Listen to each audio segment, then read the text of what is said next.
The key things in terms of driverless vehicles would be this element of sophistication around kind of swarming. So the use of multiple vehicles kind of chained together, maybe and used to attack softer targets seems to be what a lot of terrorist actors have shifted to in the past 20 or so years.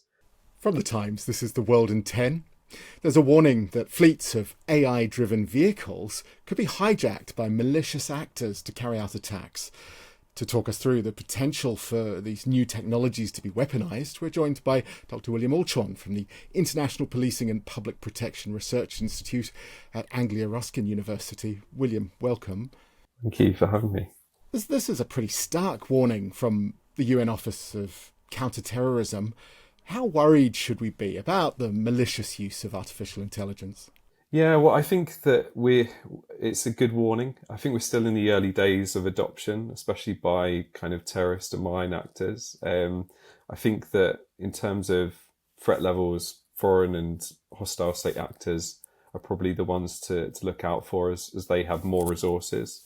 But I think as the take-up of this technology becomes more mainstream, we will be, and we have actually seen some attacks, terrorist attacks in the past few months that have been assisted with using AI products, and also the convergence of different technologies. So in the report, they talk about sort of the autonomous capabilities of vehicles, which is not really it is activated at present, but might become more of a realistic threat kind of further down. But we did see in New Orleans at the start of the year a vehicle ramming attack involving an electric vehicle. So I think this is something that's definitely on the radar of a lot of national security practitioners and policymakers as a potential threat in the future.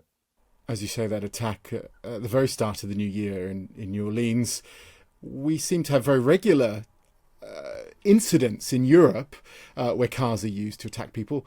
Would driverless cars change that dramatically? I think that one of the key things in terms of driverless vehicles would be this element of sophistication around kind of swarming. So the use of multiple vehicles kind of chained together, maybe and used to attack softer targets seems to be what a lot of terrorist actors have shifted to in the past 20 or so years.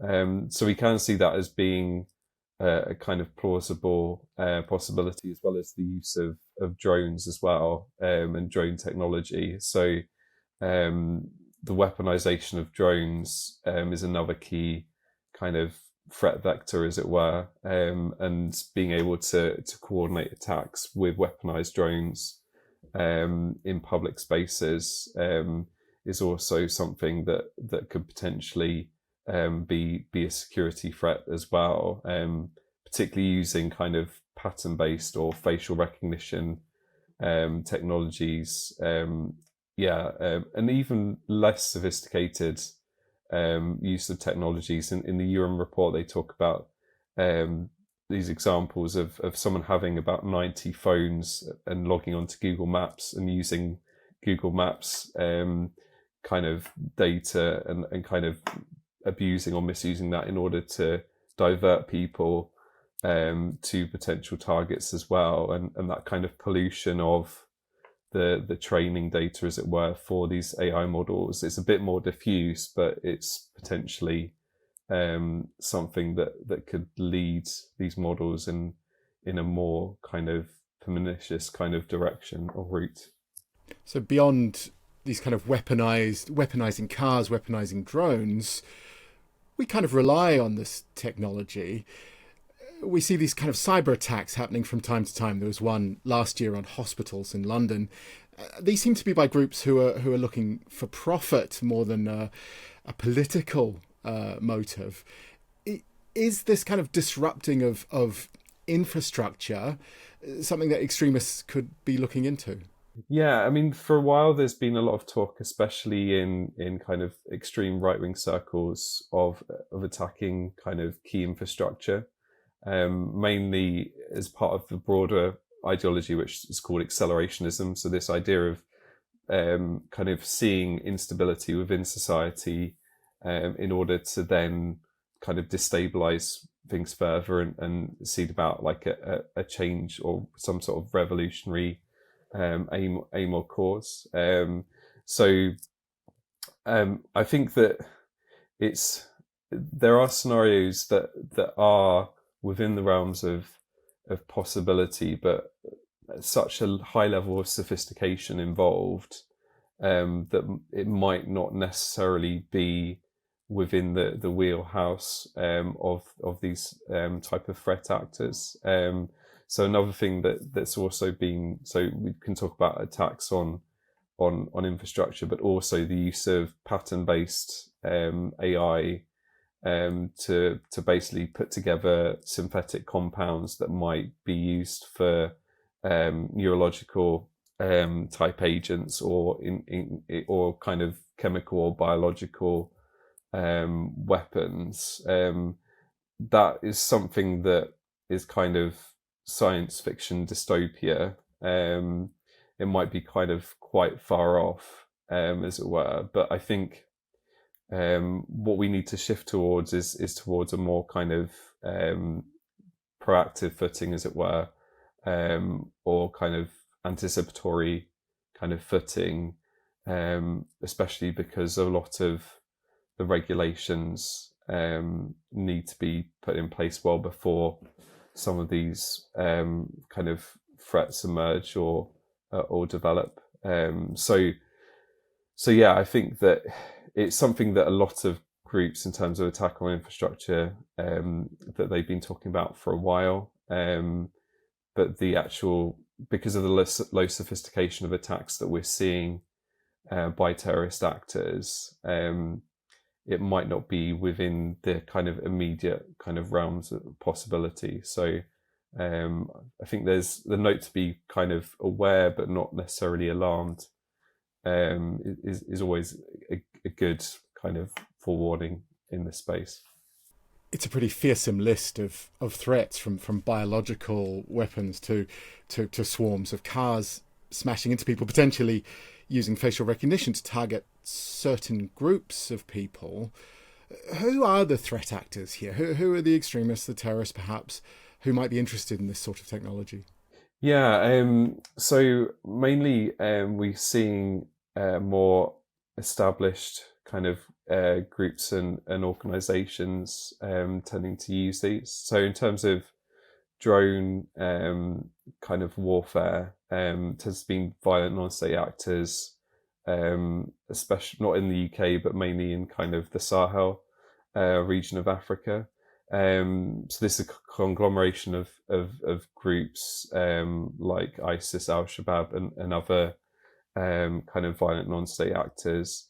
I think one of the other kind of aspects in terms of emerging technology is also been use of 3D printed weapons and firearms when it comes to the far right. I'm just thinking about different ideological strands and categories. So these are groups that have many kind of neo-Nazi groups themselves that have kind of hijacked this kind of hobbyist strand of creating kind of 3D weapons and kind of armaments at home, and kind of use that as a way to evade detection when it comes to kind of committing potential attacks and atrocities. I haven't seen anything in terms of,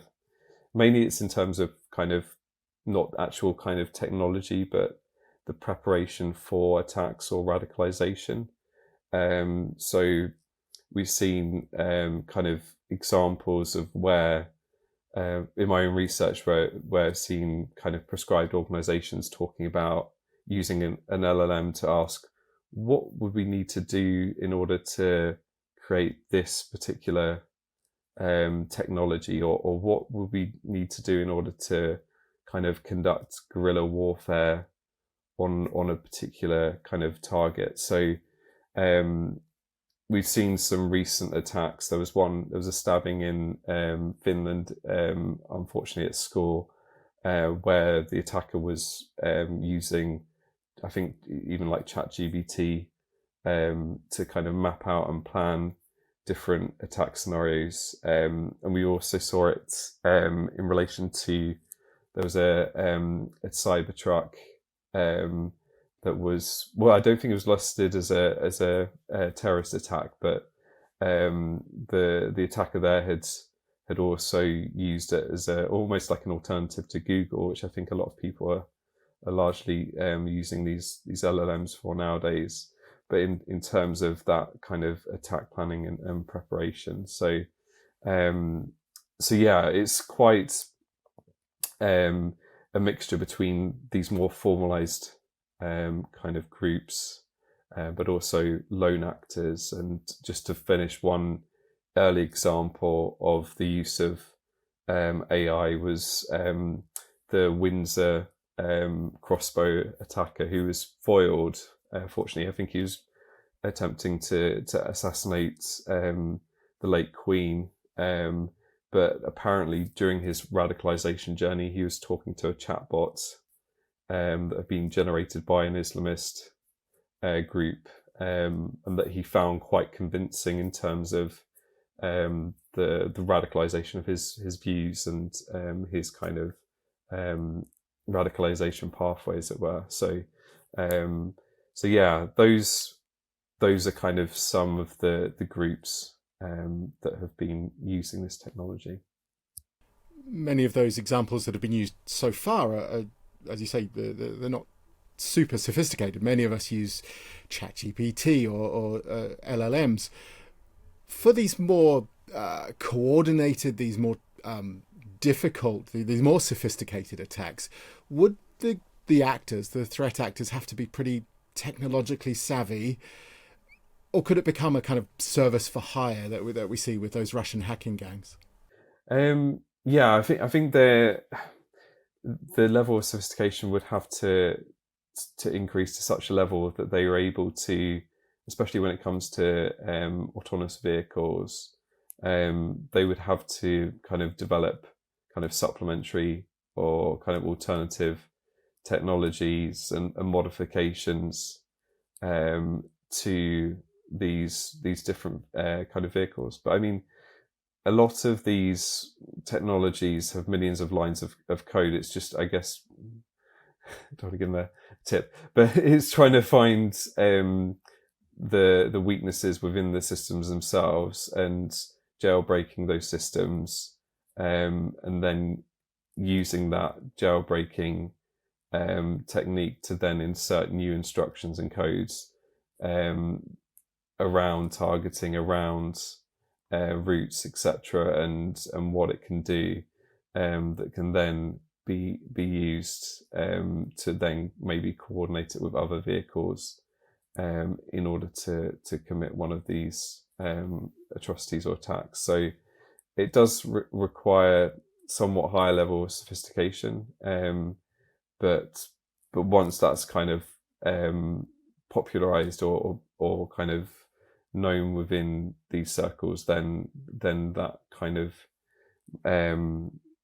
opens the possibility, I guess, in terms of the lowering of the threshold, as it were, to adoption. You've touched on these guardrails and ways that perhaps they could be bypassed. How and how much should security services, should the police be preparing for this sort of threat? Yeah, I think there needs to be kind of better kind of thought and regulation, not just from kind of government and security services, but from manufacturers as well. I think a lot of the when it comes to large language models, I think a lot of the companies have put in these guardrails. I mean, I have seen other researchers trying to kind of see what are the limits of this, and sometimes there's this grandma kind of mode of questioning where you can actually get around if you just sound like you're kind of this interested, innocent. There is ways that you can actually get around some of these, but to be fair, most of the models have kind of increased a lot since those early days in terms of their kind of sophistication. But yeah, I think that there shouldn't be too much of a